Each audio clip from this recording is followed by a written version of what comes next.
విశ్వావసునామ సంవత్సరం ఉగాది శుభాకాంక్షలు. నమస్తే అందరికీ. కొత్త సంవత్సరానికి స్వాగతం చెబుతూ ఈరోజు మనం ఉగాది విశేషాలను, విశ్వావసునామ సంవత్సరం గురించి తెలుసుకుందాం.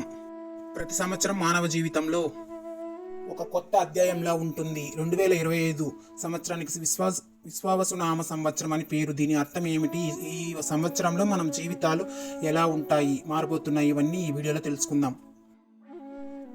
ప్రతిపది తిథి మార్చి 29వ తేదీ సాయంత్రం 4:27 ప్రారంభమై మార్చి 30వ తేదీ మధ్యాహ్నం 12:49 ముగుస్తుంది. యుగాది అంటే కొత్త యుగ ప్రారంభం. ఇది తెలుగు, కన్నడ, మరాఠీ ప్రజలు జరుపుకునే హిందూ నూతన సంవత్సరం. బ్రహ్మాది పురాణాల ప్రకారం ఈ రోజున బ్రహ్మదేవుడు సృష్టిని ప్రారంభించాడని విశ్వాసం. చైత్ర శుద్ధ పాడ్యమి రోజున వసంత ఋతువు మొదలవుతుంది. పచ్చడి ఉగాది పచ్చడి ద్వారా జీవితంలో అన్ని రకాల అనుభవాలను అంగీకరించే సందేశం ఉంటుంది. ప్రతి తెలుగు సంవత్సరం 60 సంవత్సరాల చక్రంలో ఒక ప్రత్యేక నామంతో ఉంటుంది. ఈ సంవత్సరంలో ప్రజలు మానసికంగా బలంగా ఉంటారు. ఆర్థిక వ్యవస్థ, వర్షపాతం, వ్యవసాయం గురించి పండితులు పంచాంగం ఆధారంగా చెప్పే అంశాలు ఆసక్తికరంగా ఉంటాయి. ఉగాది సాంప్రదాయ విశిష్టత. ఉగాది పచ్చడి తీపి, కార, పులుపు, చేదు, వగరు, ఉప్పు కలయిక. పూజలు, దేవాలయాల దర్శనం, పంచాంగ శ్రవణం, కొత్త వస్త్రధారణ, స్నానాలు, దాన ధర్మాలు.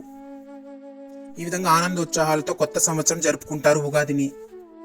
ఉగాది కథ. బ్రహ్మదేవుని సృష్టి ఆరంభం. పూర్వం విశ్వం ఇంకా అస్తిత్వంలోకి రాకముందు చీకటి, నిశ్శబ్దం మాత్రమే ఉన్నాయి. దేవతలు, భూతాలు, ప్రాణులు, భూమి ఏమీ లేకుండా శూన్యస్థితి.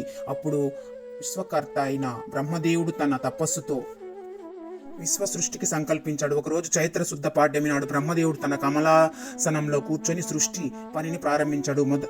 మొదటగా సూర్యుని సృష్టించాడు. ఎందుకంటే కాంతి లేకపోతే జీవం ఉండదు. ఆ తరువాత పంచభూతాలు భూమి, నీరు, అగ్ని, గాలి, ఆకాశం రూపొందించాడు. అనంతరం నక్షత్రాలు, గ్రహాలు, నదులు, చెట్లు, పర్వతాలు, జంతువులను సృష్టించాడు. చివరగా తన సృష్టి పరిపూర్ణంగా ఉండడానికి మనుషులను సృష్టించాడు. వారికి జ్ఞానం, భావోద్వేగాలు, న్యాయం, ప్రేమ, ధర్మం ఇచ్చాడు. వారికి జీవితంలో మంచి చెడు అన్నీ ఉండేలా విధించాడు.